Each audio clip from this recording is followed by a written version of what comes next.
Good morning friends,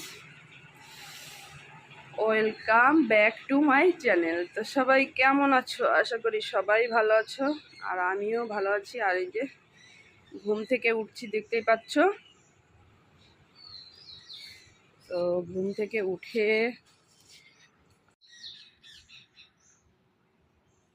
থেকে উঠে আমি আগে ঠাকুর প্রণাম করি, তারপরে সূর্য প্রণাম করি, তারপরে সমস্ত কাজ সেরে তারপরে যাই রান্নাঘরে। তো চলো কাজগুলো সেরে নিই। আর এদিকে চলে এসেছি রান্নাঘরে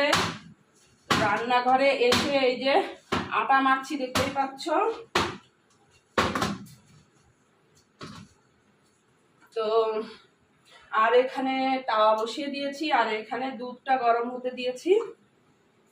তো একটু সকাল সকাল রুটি বানিয়ে দিই, আবার আমার বর যাবে কলকাতা, তো ওকে একটু রুটি বানিয়ে দিই আর দুধ দিয়ে খেয়ে চলে যাবে। তো তাড়াতাড়ি করি রুটিটা।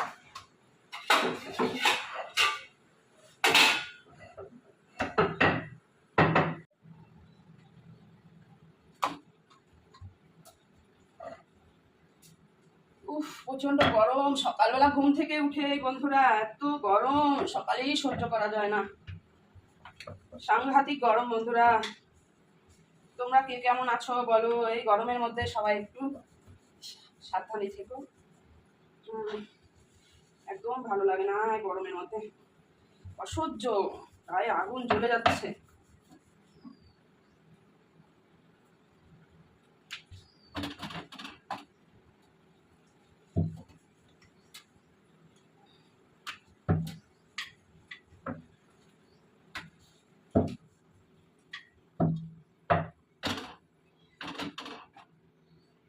কটা রুটি দেবো? কটা রুটি বানাবো? একটা। অসহ্য গরম বন্ধুরা। ও বাবা, সাংঘাতিক গরম, আর পারছি না সহ্য করতে। তারপরে এই আগুনের কাছে আসলে জীবন শেষ হয়ে যায়। এত গরম লাগে আগুনের কাছে, মানে আর সহ্য করা যায় না।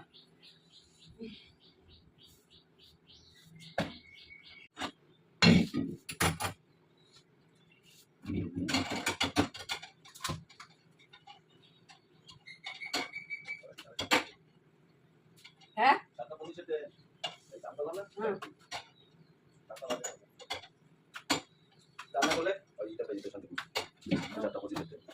হয়ে গেছে বাবা। কত তাড়াতাড়ি রুটি করে দিলাম। হ্যাঁ, ম্যাজিকের মতো, মানে 10 মিনিটের মধ্যে রুটি বানিয়ে দিলাম। দেখো বন্ধুরা, তো দুটো রুটি হয়ে গেছে। এই নাও, দুধ দেবো না চা? চা বানানোর টাইম নেই, তো দুধ দিয়েই খেয়ে নাও। আর এদিকে চলে এলাম ফ্রিজে, কারণ ফ্রিজটা বন্ধ করে নিয়েছি।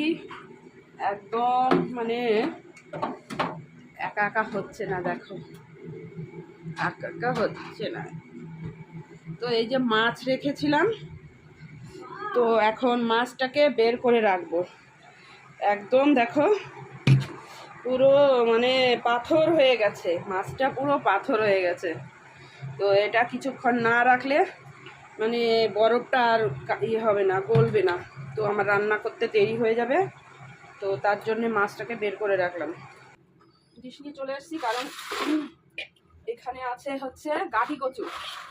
তো গাঠি কচুটা বের করে নিই। রান্না করব কবে থেকে গাঠি কচু আর হয়েই উঠছে না।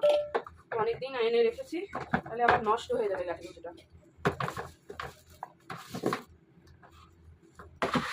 এই যে আবার এটা কালকে এনে রেখেছি, এগুলো কটা থাক, এখান থেকে দু একটা নিয়ে নিই।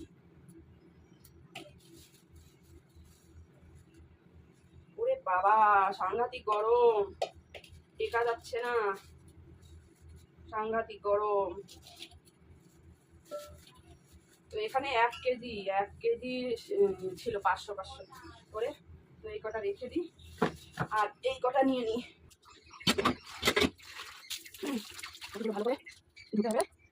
এর মধ্যে খুব মাটি দিতে হবে।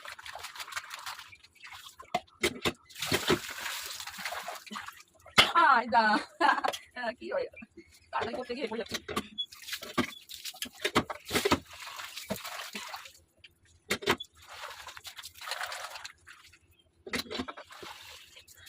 বাবা তো ফাইনালি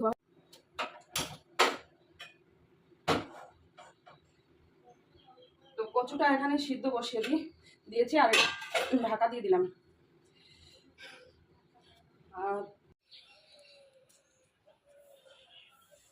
আর ওদিকে কচু সিদ্ধ বসিয়ে দিয়ে একটু বাইরে আসলাম বন্ধুরা, কারণ ঘরের মধ্যে আর ভালো লাগছে না, দম আটকে আসছে। তো বাইরের ঠান্ডা হাওয়া আছে, একটু ভালো লাগে। ঘরের মধ্যে আরও গরম লাগে, কি গরম বাবা, আর সহ্য করা যায় না। সকালবেলায় ঘেমে যাচ্ছি।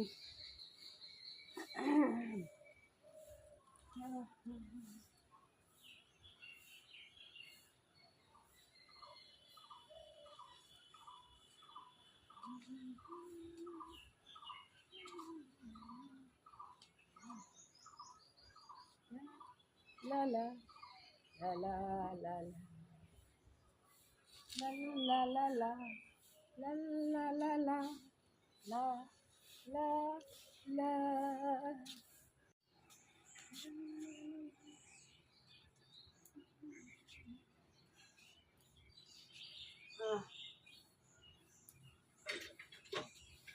দেখো গাছের লেবু দেখো। এই গরমের মধ্যে রোজ দুপুরে আমরা লেবুর শরবত খাই, মানে সত্যি লেবুটা খেলে শরীরটা এত এনার্জি আসে, এত ভালো লাগে। তো তোমরাও রোজ দুপুরবেলা লেবুর শরবত খাবে বন্ধুরা। আর এটা ছিঁড়ে ফেললাম, দেখো এটা হয়ে গেছে, শুকিয়ে গেছে। ঝড় হয়েছিল, ঝড়ের সময় পড়ে গেছিলো, গাছটা তো বেঁকে একেবারে শুয়ে পড়েছিল মাটিতে। তারপরে এই দেখো, এই যে দেখতেই পাচ্ছ দড়ি দিয়ে এটাকে বাঁধা হয়েছে। এই যে দড়ি দিয়ে বাঁধা হয়েছে। তো চলো, আজকে এখনো ফুল তোলা হয়নি। আর চলে এসেছি রান্নাঘরে। আর এই দেখো সিদ্ধ হয়ে গেছে। এখন এটাকে তো এখন আমি আমার জন্য একটা রুটি করি। তো ভাবছি একটু গ্রিন টি খাবো, তো গ্রিন টিটা আবার খালি পেটে তো খাওয়া যাবে না, তো দুটো রুটি করে নিই। আর দেখো কীরকম ঘামছি, বাপরে বাপ, সারাক্ষণ এরকম ঘামতেই থাকতে হয়।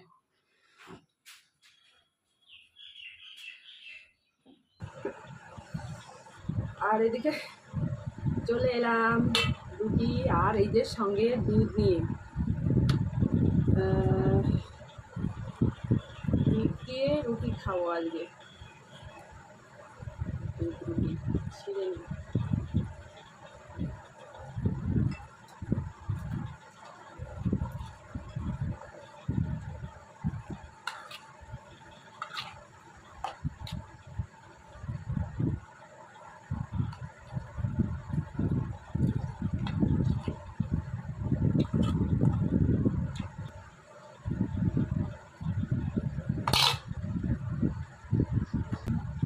আর এদিকে চলে এলাম, এই যে এক গ্লাস, কাচের গ্লাস ভর্তি করে গ্রিন টি করে নিয়ে। তো এখন গ্রিন টিটা খাবো।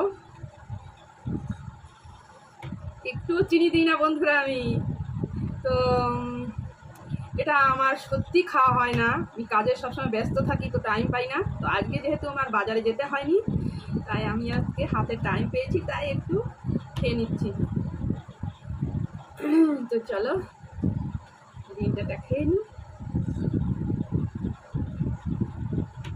খুব তিতো।